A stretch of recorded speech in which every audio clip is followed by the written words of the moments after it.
बालेश्वर सहर उपकंठ कुरुड़ा स्थित विवेकानंद शिक्षा केन्द्र में उद्घाटित है उत्कल शिक्षा परिषदर शिक्षक प्रशिक्षण शिविर।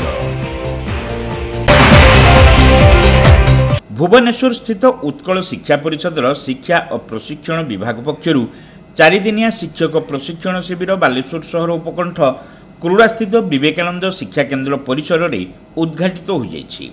परिषदर वरिष्ठ उपसभापति तथा विशिष्ट इंग्राजी भाषा कवि सुदर्शन साहू एथिरे मुख्य अतिथि भाव जोगदे शिविर को उद्घाटन करने सहित शिक्षा प्रणाली वास्तवमुखी हो पारे उन्नत राष्ट्र परिकल्पना संभव बोली मत प्रकाश करते।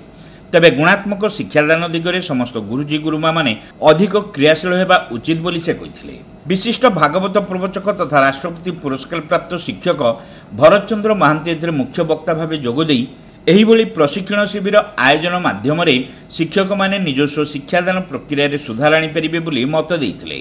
परिषदर प्रांत निरीक्षक रविनारायण राउत पौरोहित्य आयोजित शिविर उद्घाटनी कार्यक्रम में साधारण संपादक जोगेन्द्र दास उपस्थित रही परिषद गठनर पृष्ठभूमि सहित शिविर आयोजन आभिमुख्य संपर्क में आलोकपात करते।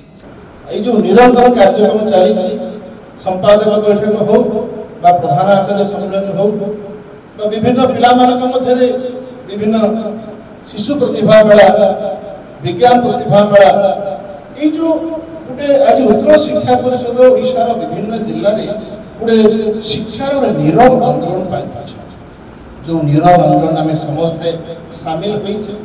जदियो सरकार धीरे धीरे कटकड़ा आम पर प्रबल बढ़ी जाउछ तथापि सरकार आम आगरे मुंड नुयाबा बाध्य होछ। जेमिति कि सीओआर चलित वर्ष विभिन्न नूतन भाव अनुष्ठान जो मैंने कर सीओआर लास्ट डेट थिला 7 तारीख।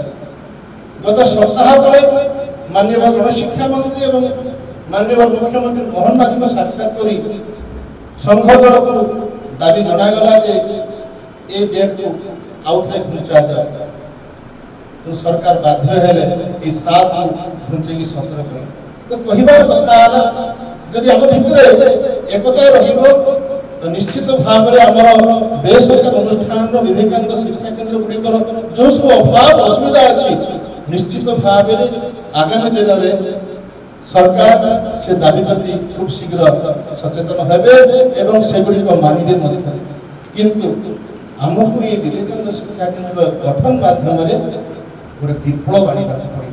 से विप्लव आनिब किए आपण मान गुरुजी गुरुमा मान गुरुजी गुरुमा मान तो हाथ मुठारे जो अभिभावक मैंने आपण मान को अजड़ा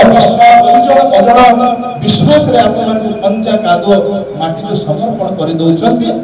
आपण माने से कंचा कादुओ माटी को जो आपनकर दुई हाथर मुठा भितर चाहिए जते बेले से विश्वास मुठा खोलिबे ता भितर माटी कादुओ नथिबो गोटे सुंदर माटीर मनीषटी तैयारी होतिबो से होची भारत वर्ष सुंदर भविष्य सुंदर।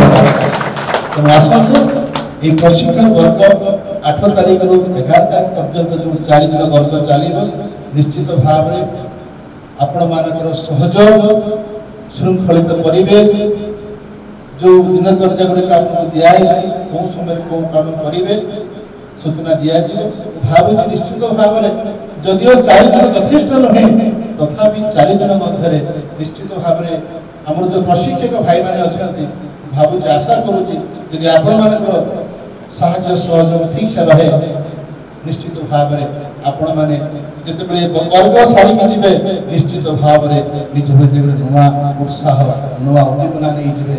बड़साई संकुल निरीक्षक अनुकूल पट्टनायक कुरुड़ा विवेकानंद शिक्षा केन्द्र परिचालना समिति सभापति शरद कुमार जेना और संपादक मनोज कुमार पंडा प्रमुख जोगदे वक्तव्य प्रदान करते। शिक्षा केन्द्र वरिष्ठ शिक्षक पूर्णचंद्र दास स्वागत भाषण सह अतिथि परिचय प्रदान करते। शेष में रेमुणा संकुल प्रमुख रामानंद महापात्र समस्त को धन्यवाद देते। यही 4 दिनिया शिविर में विवेकानंद शिक्षा केन्द्र समूहर शताधिक शिक्षक शिक्षयित्री अंशग्रहण करुछंती।